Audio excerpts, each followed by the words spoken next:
Programme teams के साथी मोहम्मद चप्पलवाला बता रहे हैं संभावना टीम के बारे में। तो किस तरह संभावना काम करती है? तो पहले संभावना संस्था जो है वो प्रशांत भूषण, मेधा पाटकर, अरुणा रॉय और ऐसे कई सामाजिक कार्यकर्ताओं की सोच थी। 2000 सन 2000 से ही वो लगातार बैठकों में, मीटिंगों में सोचते थे कि कैसे ऐसी एक जगह हो जहाँ पे सामाजिक कार्यकर्ताओं के लिए और युवाओं के लिए एक जगह बने, जहाँ पे अभी की जो सामाजिक परिस्थितियाँ है, सामाजिक, राजनीतिक, आर्थिक और पर्यावरण जो मुद्दे हैं उनकी समझ गहरी की जाए सामाजिक कार्यकर्ताओं में और युवाओं में। तो उस तरीके की एक जगह के बारे में वो सोच रहे थे। तो 2004 में इसकी स्थापना हुई। ये एक रजिस्टर्ड सोसाइटी करके, एजुकेशनल सोसाइटी करके उसकी स्थापना हुई और 2011 में यहाँ पे पहला कार्यक्रम हुआ।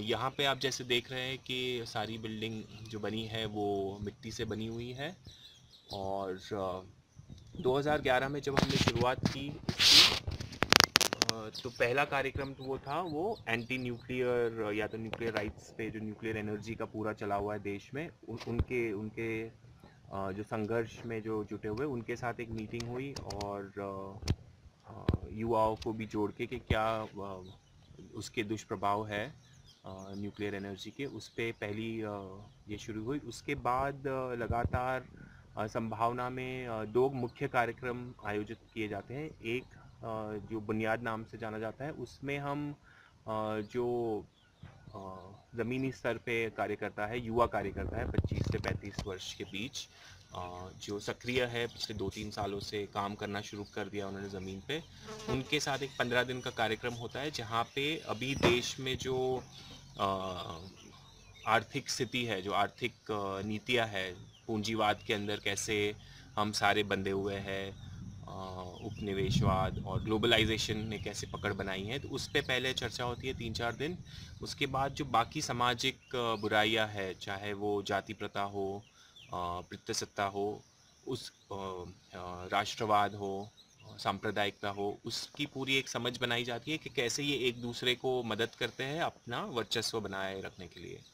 उसके बाद हम ट्रेनिंग में ये भी बात करते हैं कैसे बदलाव आता है। तो अलग अलग जो संघर्ष है, चाहे वो नर्मदा बचाओ आंदोलन हो, MKSS हो, वो सारे संघर्षों से जो जो जो सीख मिली है हमें, वो उनके साथ हम शेयर करते हैं। और वो इस इन कार्यक्रमों का ये भी एक फ़ायदा होता है कि अलग अलग प्रांतों से जो कार्यकर्ता आते हैं, वो एक दूसरे से भी उनको एक सीखने का मौका मिलता है।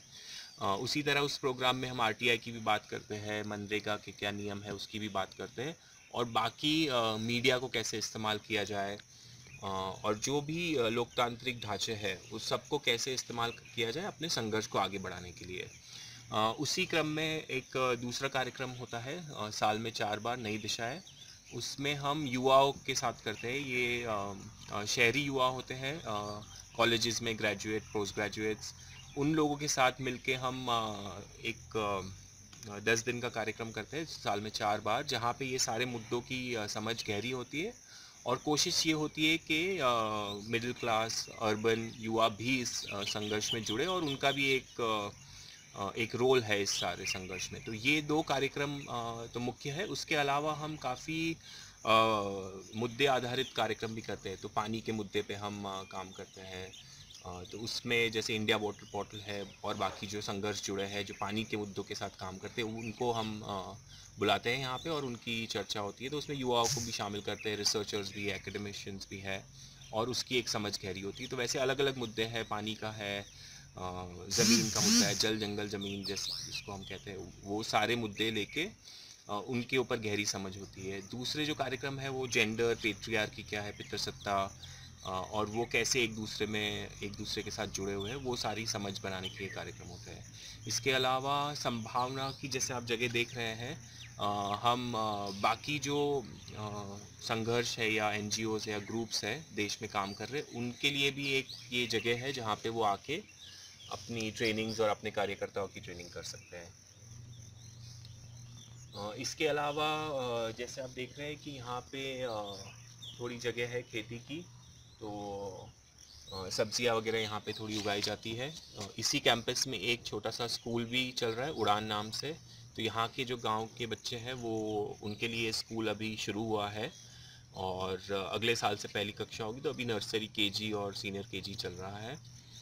तो उड़ान एक स्कूल है सुबह के समय में, और शाम के समय में वहाँ पे लर्निंग सेंटर चलाते हैं जहाँ पे लाइब्रेरी है, बच्चों के खेलने की सामान है, और कभी बच्चों को पढ़ाते भी है। जैसे जैसे गांव के बच्चे आएंगे वो आके खेलते हैं और इस जगह का आनंद उठाते हैं। Thank you very much Mohammed भाई।